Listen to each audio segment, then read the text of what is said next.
په مزار شریف ښار کې د کریمي مشعل په نوم د سکوهنې سپورت یو کلب پرانیستل شو. په دې اړوند جوړ شو مراسمو کې د بیلابیلو ورزشي برخو مسؤلینو او د سپورت مشهورو شخصیتونو ګډون کړی و. ویناوالو د سپورتي ټولنې په وده او پرمختګ کې د تعلیمي او روزنیزو مرکزونو پر اهمیت ټینګار وکړ او د دې مرکز پرانیستل یو غوره اقدام یاد کړ. ورته مهال د یاد کلب مسؤل د دې مرکز د پرانیستلو څرنګوالي ته په اشارې د دې مرکز جوړول د سکوهنې سپورت د وړتیاو لوړولو او د ځوانو لوبغاړو د ملاتړ لپاره مهم وباله. ما برای کلب مجزنی هر آن چیزی که برای مجزنی ضرورت است در این کلب موجود است. از قسمت زمزکای ما، خریدهای بوکس ما شروع تا وزنه تا جای رنگ تا تمام فضا به شکل عالی و مدرن روزش که بسط بین الملل است در اینجا در دسترس ورزشکارا و قهرمانای مقیم ولایت بلخ در دسترسشان است. ما بسیار زیاد خوش هستیم، تشکر میکنیم از استاد عبدالله کریمی که همچین مکانی به ما ارائه کرده.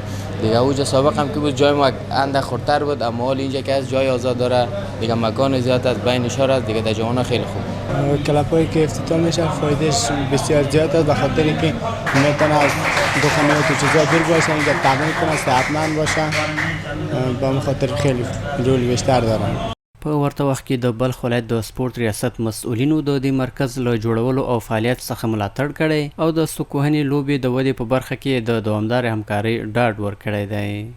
موږ هر فدراسیون ته مختلف برنامې ورکړي چې دوی برنامې ونیسي خپل ځوانانو ته په خپل اجتماع کې مثلا برنامې زیاتې کړي ترڅو خلک او ځوانان نوجوانان مثلا د برنامو ته په تشویق سره کتو سره مثلا ورزش ته مخه کړي او ورزش ډګر ته راشي او بیا له دې ډګر نه د افغانستان نمایندګي وکړي.